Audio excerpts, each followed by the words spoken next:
It's important to know where we've been in order to know how we got where we are, because only if we know how we got where we are can we move ahead and take a look at the future. There's no cliche that says those who control the past control the present, and those who control the present control the future.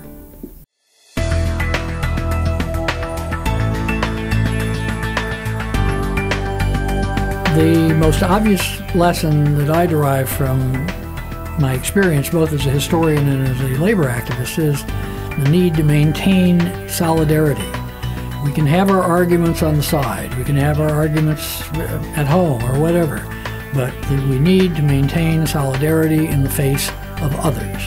That is, in the face of political people, in the face of the boss, and anyone else whose behavior we want to affect.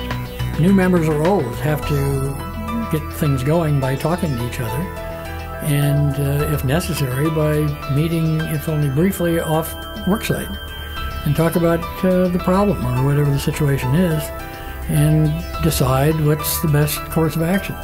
The best course of action, usually, to me, is then the group, whether it's 3 people or 12, goes to management and presents a view. The best way to solve a problem is to go first to the people who can resolve the problem, and that's usually at the local level.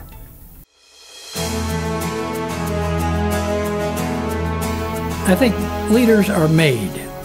They help make themselves, in the sense that they're people who listen and therefore come to understand their surroundings.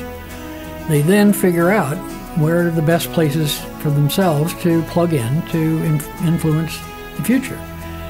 Nobody follows a leader who doesn't seem to know what he or she is doing, or someone who simply wants to occupy a position. Leaders, would-be leaders, and leaders are people who attract followers. And they do that by being level-headed, but militant, if quietly militant, and having a good grasp of where they need to go next. I think it is true that people have to be willing to stand alone. That doesn't mean, of course, yelling from the sidelines and simply being critical. But of course, if others see you standing for principle, they'll give you a second listen. They will take another look.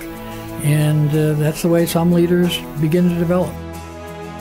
I think the challenge for future leaders is to understand a couple things. One, that the struggle in general is essentially the same as it has been for a couple hundred years, probably, maybe longer. But that there are specifics that you need to learn about in order to center yourself in the situation so you can best go forward from where you are now. So you need to listen and to figure out where people need to go, and then to figure out how you can help them get there.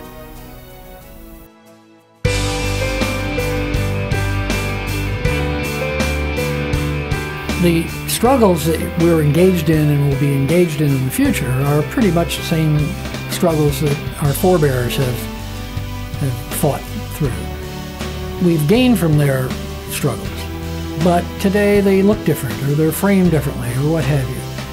And I think we do need to keep in mind that the struggle will always be there. And I don't say that to be discouraging, but we will always have hurdles ahead of us and obstacles, and we must continue to hold together to fight through them so that we can produce a better life for ourselves and others.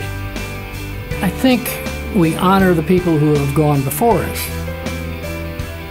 and in so doing we honor ourselves in a sense, and that is we use them as not a clay model, but as inspiration for doing our part in the way that they did their part to improve the situation for everybody. The things I've talked about, the things that all of us talk about sooner or later and probably on an ongoing basis, are those things that we know in our hearts but are difficult sometimes to stick with, and that is, to be solid with our brothers and sisters, to be solid with ordinary people, because we are they and they are us, and to respect each other as we respect ourselves. That's really what it's all about. It's not necessarily about money in a particular moment. It's about being treated and treating others with dignity and respect. As an old CIO unionist once said to me, once we got the union, they had to treat you like a man. And then he remembered the women, and he said, like a human being.